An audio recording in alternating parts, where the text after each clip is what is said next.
Good evening, good Sunday to everyone. This is the Good Things Jackson Show. I'm your host, Brad Kamikaze Franklin. We want to thank all of you for joining us on this beautiful Sunday. Hope you have enjoyed the weekend. And of course, before I even get started, I have to say a happy birthday, a happy born day to my beautiful, now 14-year-old daughter, Braylon, whose birthday is today. And we're going to be doing some daddy-daughter stuff and family stuff when we leave here. So I'm excited about that.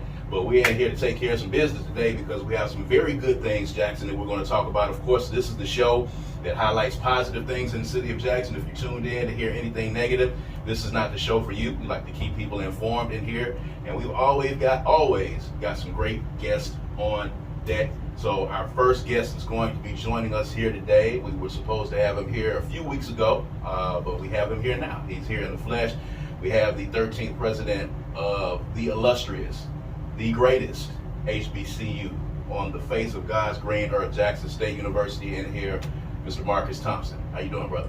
Doing well, Brad. Thank you for having me today. We're glad to have you, of course. So let's just get started. A lot of people have been excited for you appearing here.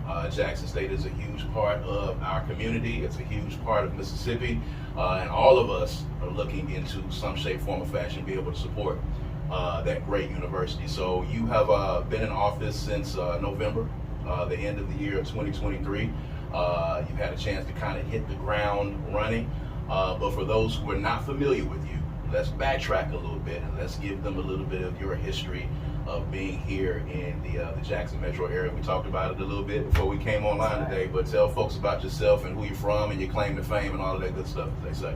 Absolutely. Well, it's an interesting story because I started as a child attending schools right in the West Jackson area at Christ the King and St. Mary. Grew up there, shopping Western Plaza, all those places. Absolutely. And I actually got my hair cut at Adams Corner, and neither one of us really need those services anymore. No, sir. That's not anymore.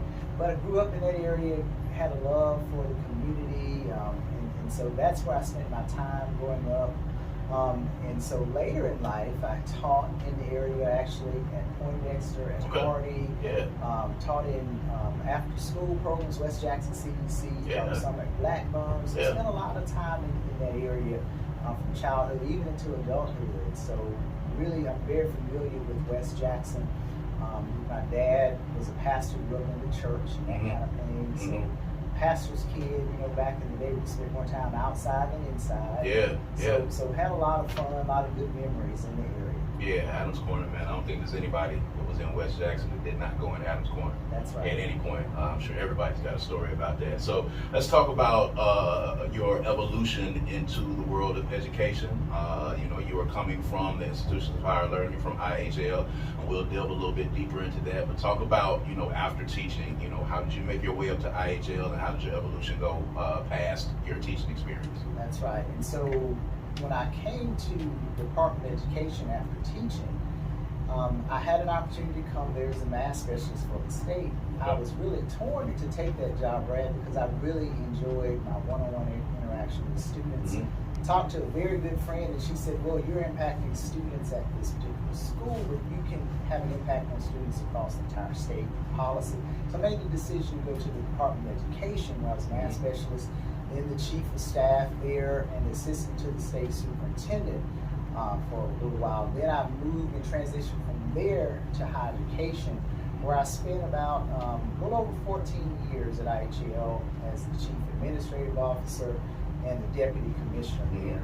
Got to work with all and support our 8 public institutions, particularly the leadership, advising presidents, advising the board, advising senior leaders there, getting to learn a lot about each institution and a lot about Jackson State too.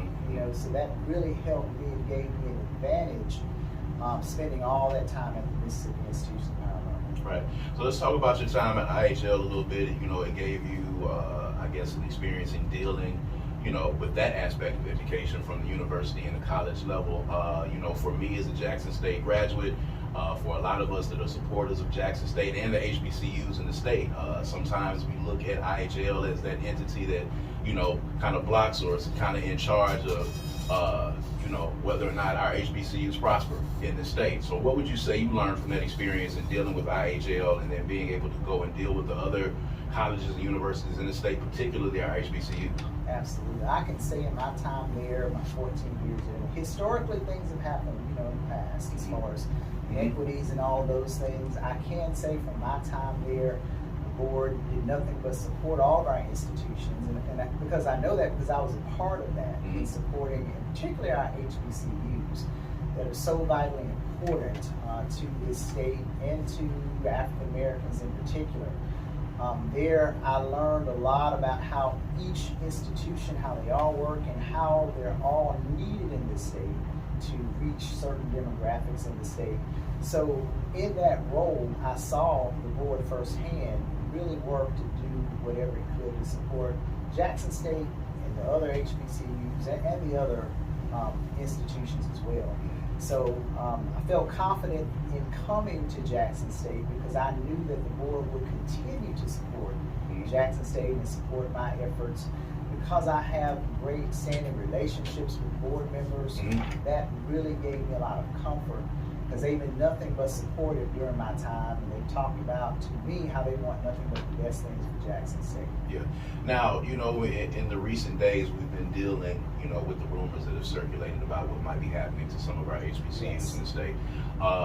We found out that this might not particularly or specifically target JSU, but it will target some of our, sister HBCU institutions. As the president of Jackson State University, hearing this news, how can, Jackson State be supportive in this process? And, is there any of these other HBCUs reached out to you for any counsel during this time?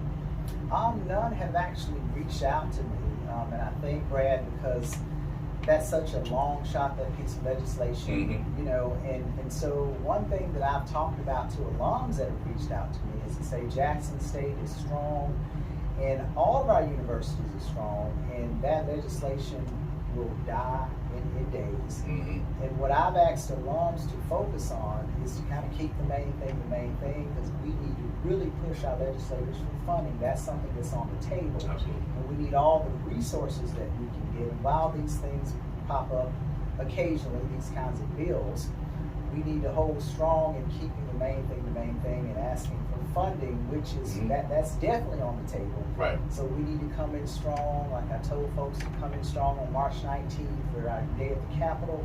Show a strong showing there to show our legislators that we love our university, we know it's important. So they will also see that we know it's important, and then ask for the funding and push to get every dollar that we can get to help us support our needs. So as an agenda item for your tenure, of course, raising money for Jackson State is paramount. Yes. And of course, a lot of times that comes out of our legislature. A lot of these decisions are made at the Capitol. What have you been doing since you have come on board to kind of put a focus on having somebody there on the ground talking to these legislators, so there are actually some bills that can actually provide some funding for Jackson State in this session? Yes, that's a great question, Brett. I've been at the Capitol consistently talking to legislators, explaining our priorities and our needs, and they've been very receptive because they know the importance of Jackson State, and they have been very open to hearing our priorities, and they understand our priorities. Like one of our top priorities deals with the water infrastructure. Yes. As you know, Brad, that's a huge issue because it starts with Jackson and then us.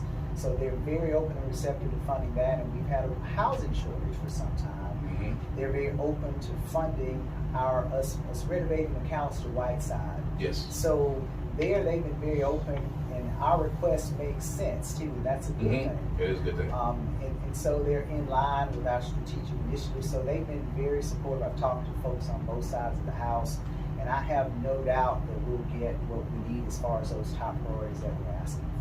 Now, even as much work as you put in and as staunchly as you look at these things, you can't please everyone. So everyone, there are going to be people that are going to have their issues as it relates to the water issues that plague the city of Jackson. As it relates to the housing issues, you have a lot of parents, you have a lot of alums saying, okay, how are we going to handle these issues? Kids are coming into school, they don't have a place to stay. Kids are coming into school, and we've never dealt with a water problem in the city that we're coming from. I'm talking to a lot of the students and a lot of the parents who are sometimes amazed on the negative side of the problems that are plaguing a majority black city like the city of Jackson. So funding notwithstanding from the Capitol, on your end, what have been some of the areas that you've been trying to concentrate on to assuage some of these fears of the parents and to fix some of these issues as these students are starting to pour into the university? Absolutely. And so, Brad, one of the key things that I'm trying to do is I try to be transparent. I speak to issues as they are, but I always go to solutions and the things that I'm working toward to help in those situations. I've talked about me working toward the housing issue, working to find other alternatives. For example, like when we had an issue, we had to find alternative spaces. And I speak openly about that and sharing why that's going on, and then let folks know we're working to get them back on campus as soon as possible. Right. So I think for me, it's all about transparency, speaking to issues, and asking individuals to trust me during this process. It's been about 95 or 96 days in, and so I'm asking folks to trust me as I work toward a plan. And one of the key things that I'm focusing on, one of the key priorities is customer care for me, because to me, everything ties to that. Yes, absolutely. As far as infrastructure needs, we need to make sure we have good spaces for our current students and have spaces that are that will attract new students. We need to make sure that we take care of our students. As I always say, they're the North Star of my administration, and that means making sure they're safe on campus, which is another priority. Making sure, for example, we hire 10 additional officers, and we're working to hire 10 more additional officers. We're working on additional campus lighting. We're working on spike cars and machines for entry into buildings. All of that's in the work, and making sure lighting, we have appropriate lighting across campus and a greater presence. So I'm always transparent about those things and letting parents and students know that we're working on things, because it won't be solved overnight, but at least we can have a plan to show people that we're working on these things and that the students are of the utmost importance to us. Right. And speaking of that, you just recently went on a presidential tour. You had a chance to meet with alumni and with students as well, and they got a chance to ask questions and voice concerns. What are some of the larger takeaways from these conversations that you've been having on the road? A lot of takeaways, I'll say, is most of the students and alums are really excited to see Jackson State in the community. One thing they shared with me is they haven't really seen a presence of any university. Many of the institutions told me, for example, I was in Hattiesburg, and Hattiesburg High, they said they hadn't seen Hattiesburg High either, for example. Right. And so that's exciting for me. And in Heidelberg, for example, people know of that as Alcorn country, but I told them we're taking it for Jackson State. It's always been ours, really, if you want to be honest with you. It's always been ours, but I digress.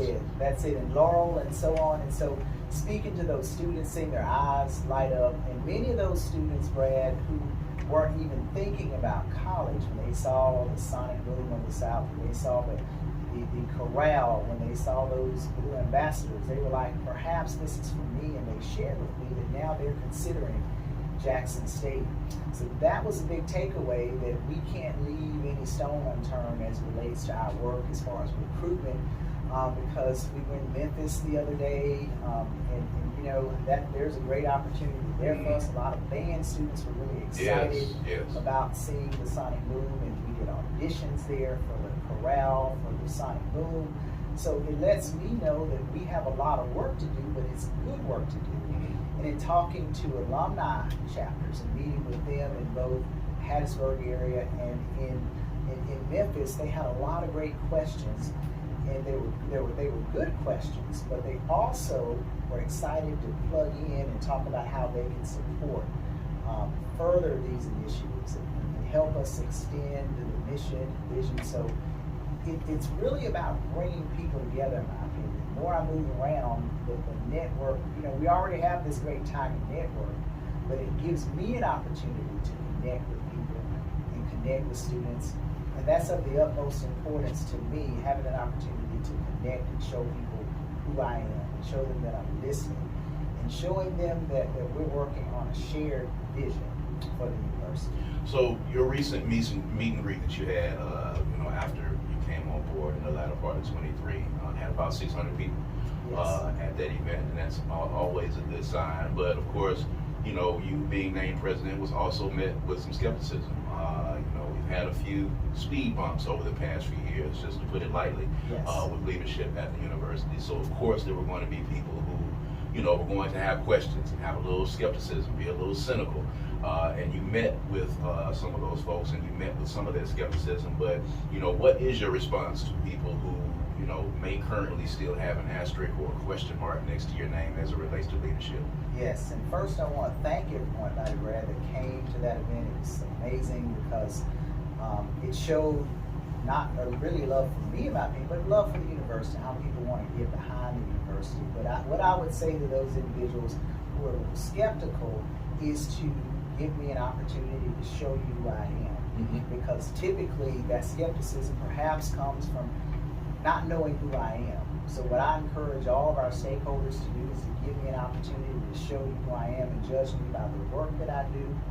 And I think that's fair because, the skepticism, I think, is even fair because at the end of the day, when you're passionate about something, when you love something, you're going to be skeptical mm-hmm. at times. Mm-hmm. And you have to build trust in a sense.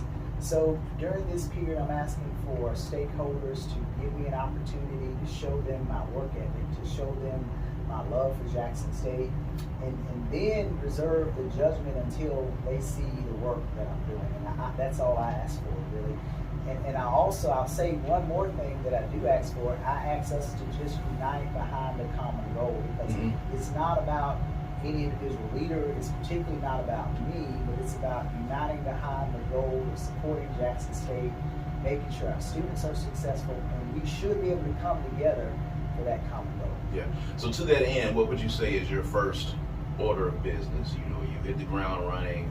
What is number one on the list of priorities for you as president?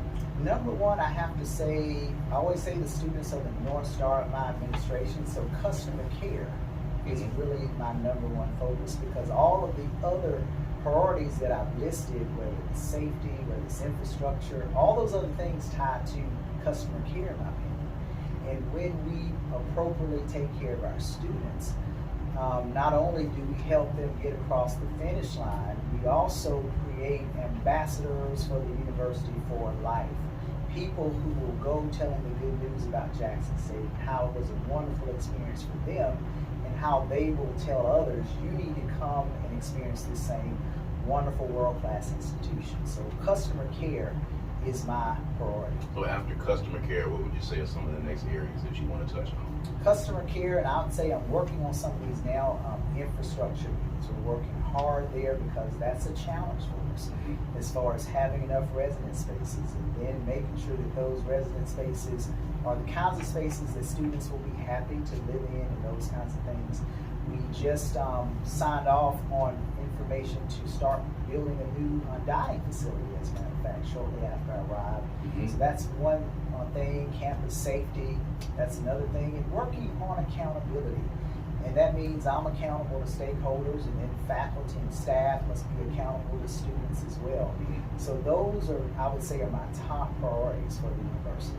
Now, I've asked this of your predecessors as well, and because we are, probably the only urban university that exists in the state, it's important again because the issues that happen with the city of Jackson are issues that happen to Jackson State University as well. So have you had conversations with the mayor? Has there been a dialogue? Have y'all sat down and talked about, now that you're on board, how he can help you, how you can help him, and how we can work to develop some synergy between the university community and the larger Jackson community? Absolutely. And one of the things I'm grateful for in coming, my role in IHL, bridge building has been key, and I'm grateful to already have had a relationship with the mayor. We've talked several times. We actually have a meeting tomorrow, right, as a matter of fact, to talk about some issues. So the mayor has been very supportive, and he's vowed to help us in any way he can. As a matter of fact, I've called on him about a few things. He's jumped right in to show support. Some things I needed to move along with the city, he helped expedite the process. So he's been very helpful, and I'm grateful that we already had that relationship as I took this position. Fantastic. So, I want to ask you, you are currently pastoring a church, is that correct? Yes, that's right. How do you balance and juggle those two things, and do you see at any time the world of academia and the world of pastoring, those two things are not on the same path at sometimes. So how do you see being able to juggle those two things? Do you see that there's any conflict there? Has there ever been an instance since you've been in office where you've had something that may have conflicted with you and your faith in the decision that you had to make as the leader of what for all intents and purposes is a business decisions versus decisions that you would make being a pastor of a church? That's a great question, Brad. And so I've really enjoyed experiencing both of these journeys hand in hand. And so, I feel too, Brad, that one of the things that's helped me the most prepare for this, and obviously my education was important, my degree in higher education from Jackson State, all of these things. But being a pastor has really helped me serve the people of Jackson State, because particularly at the time in our history, there needs to be a lot of nurturing at Jackson State. And that's something that I feel I've been able to do for staff, for students, and faculty. And I feel that they complement each other, actually. And there has not been a time when I felt compromised, because even at Jackson State, my goal is to always do the right thing, which lines up with what I do in ministry all day, every day. So it's really been enjoyable. My congregation, they're really excited because we have several alums there too. And we had a long conversation about that. And one of the things, my board, they were very supportive in me continuing to do the work in the ministry too, because they know that that's been a love and a passion for years and a calling. They were very supportive, and we all just wanted to make sure that it worked. We've had conversations about it with my church, and so far it's been working very well. So I have not found one instance where there was some conflict in handling any decisions, because for me it's always about doing the right thing, which lines up on both sides of the fence. So I see it more as a collaborative effort. Several of my church members were at the meet and greet. Several Jacksonians have come to church to fellowship with me. So it's really been a fun, I'll call it a fun marriage. I've been able to do both, and I feel with excellence. And so we're going to keep moving forward until there's a reason not to, honestly. Right. But things have been going well. Good. So we're going to talk about a couple of fun things I think everybody likes to talk about. It's been a very wild 2 years with Sonic Boom, Yes. With what those guys have been doing. We had the opportunity to interview Dr. Little on another one of my radio shows. And it was an honor, of course, to talk to him, being the director of, you being the president of the school with the greatest band in the land, in all of the world. It has to be an awesome thing. So you were able to go to the Super Bowl, and you were able to watch the Sonic Boom with the South take the field with Usher. So talk about that experience and talk about the energy that was going on in that stadium that day, outside of the football game, of course, which is the biggest football game that goes on this planet. But you being there as a proud president watching that band. So talk about that experience a little bit. Well, that obviously was the best halftime show ever, because of Sonic Boom, because they were there. But it was an amazing experience being on the field and seeing our students, Brad. They were such consummate professionals, and you just wouldn't imagine. And they seemed all cool, calm, and collected. They stepped out on the field, marched it out, did a wonderful job. It did not miss a beat. The energy was so high there. We were all so excited, but so proud to see them standing before the world, doing what they did. And so they were there for about 10 days, by the way. And every day they practiced pretty much all day, every day, but the routine changed pretty much every day. But as you saw, they didn't miss a beat. And that speaks to the quality of the Jackson State education. Absolutely. How you're able to adapt. To catch on that fast. Catch on that fast, right. exactly. Right. But the students were on cloud nine, and so were we. And it was just a great time of celebration, them having that worldwide platform. And the great thing was, for me, if people told me this after the fact, when they heard the band start playing, everybody knew who it was, because there's no other sound like that in the world. Absolutely. And so we were just happy to see the hard work. And I thank Cortez Bryant for connecting us, because we wouldn't have been there without him. And Dr. Little, again, the best director of bands in the country. we're thankful to them for helping prepare those students. But Brad, even the folks who work with them, with the Super Bowl, with Rock Nation, they talked about how our students were the best students ever, how mannerable they were, how smart they are, and how they're just really good, wholesome people. And those are the kind of folks that we bring to Jackson State, and those are the kind of folks who leave Jackson State and do great things. So, have you got the opportunity yet to maybe reach out to some of the other presidents or send an email and just, tell them just how good the band is and how much better our band is than their bands? Do you get a chance to do that? I haven't sent a letter, but I've told them verbally. Yeah. I sure did. And I even said it in the board meeting that we have the best band in the land. We have to make sure that That's people right, know that, we do. because, there are people who occasionally will tweet and post about their bands at their other schools, and we just have to let it be known that, that's only because you go there. Everyone else knows that the Sonic Boom of the South is the best band in the land. Let's talk about athletics a little bit. Of course, there's been a lot in the news about our athletic program over the past 2 or 3 years. A couple of SWAC championships have, come back to the city of Jackson as well. There is a perception from a lot of people that Jackson State is the football team and Jackson State is the Sonic Boom, and a lot of people concentrate on that. And I know Ashley has done a yeoman's job of making sure that Jackson State athletics, not just football, basketball, golf, bowling, all of that, track, all of that is shining and on the front stage. But talk about where Jackson State is excelling academically, because we've got programs, we've got students, we've got different courses there that are unmatched across the nation as well. And a lot of times people don't get to know about those because they're concentrating on seeing our great band and our great football team. So talk a little bit about what's happening in some of those academic realms that people may not know about. Absolutely, that's a great question. We do have an amazing athletic department. Ashley Robinson does a great job. One of the things I'll say about the athletic department is that we have an 89% graduation rate, which means that they're not only athletes, but they're students first. And they make sure that they get across the finish line, which speaks to the academics as well.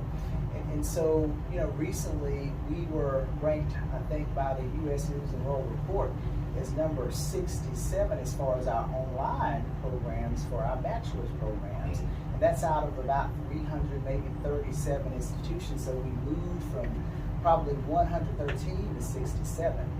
And our College of Business is one of 3 top programs that produces the most African American doctorates in business, and that is huge, right? And we're also among the top 3 institutions that award African Americans doctoral degrees, and we're the top 3, but we're behind Walden University, and which is a for-profit, and we're behind Howard, which is private. So we're actually the number 1 producer of African American graduates. There you go. We also have a cybersecurity program and an artificial intelligence program that was created to meet the needs of the industry. So there's so many wonderful things. Our biology is one of our top producers of graduates at Jackson State. So we have a lot of students to go on to be pre-med and all of that, be doctors and all of that. So Jackson State is very prominent as far as academics. And we're going to keep doing that, keep excelling, doing great things in academics. Fantastic. So you said you have a meeting, Mayor, coming up on tomorrow. You got some things on the horizon for the Jackson State supporters and our listeners at large. Real quick, what's up next? What can they expect from Jackson State University? We will continue to be the world-class institution that we have been called to be. You'll see more of me in the community, getting out, recruiting, and fundraising, because to me those go hand in hand. And we're going to continue to be the best faculty, that you'll see producing the best students. And we're going to raise the bar as far as our customer care to be that world-class institution. One of the things I'll say that we'll really continue to work on is making sure that we let the world know that we are here and available to meet your needs wherever you are, whether you're a lifelong learner, whether you're a traditional student, whether you have a family and you want to go back to school, wherever you are, we're able to meet the need, and we're going to really make sure that the entire world, they know that we're able to help people be who they're meant to be. through Jackson State University. Dr. Thompson, growing up and going to school in the West Jackson community, and this is something I wanted to ask, previously when you were talking about your upbringing, how important is it to foster, that relationship with the West Jackson community? Jackson State has been, an anchor in that community, but a lot of times people feel like it's insulated. People say that, Jackson State has its own world, and then, even when I was going there as a student, there was the campus life, and then there was the outside of campus life as if it was in a bubble. So, how important is it for you, having gone to those institutions in West Jackson and grown up there and going into Adams Corner, how important is it for Jackson State to foster that relationship with particularly that West Jackson community that surrounds the campus? Yes, and that's so important. I'm glad you asked that question, because I plan to partner greatly with those entities, those neighborhoods, because Fran Bridges, who's Con Park Boulevard leader, she actually recruited me into the PhD program for 10 years. We have a great relationship, and we've been in touch, and we've met for Felicia McClendon, the Washington edition. We've had conversations, and they often jokingly remind me that the communities were here before Jackson State was here. And we laugh about that, but that's an important point, because we're here in a sense, and we should all work together. So we've had several conversations about, and we try to keep them updated as we make decisions that impact the community, and they do the same for me. So we have each other on speed dial, in a sense. We text and talk, because it's important for us to be good neighbors, and I really love this community. Growing up here, going to school here, I want to see this community come back to where it was, and I know Jackson State has to be a driver there. Yes. Because it looked very different, when we were in school years ago. Yeah. But I believe Jackson State will ultimately have to take leadership in helping us come back. We've talked about doing incubators on campus, and we want to see more development, more businesses here. And that's a conversation that I've been having, because I want our students to have access to more retail in the area and all of that. So it takes a good partnership, and I've enjoyed working with those two and those associations, because we can't move forward without the other. Absolutely. Dr. Marcus Thompson, the 13th president of the Jackson State University, joining us here on the Good Things Jackson show. And we thank you for being here. And of course, we're going to have you back as things happen on that campus. We want to keep the city informed on what's happening at Jackson State University and the good things that you have going on. The world needs to know about it. So we're here as a vessel and a trumpet to, talk about the good things at Jackson State University. We're going to take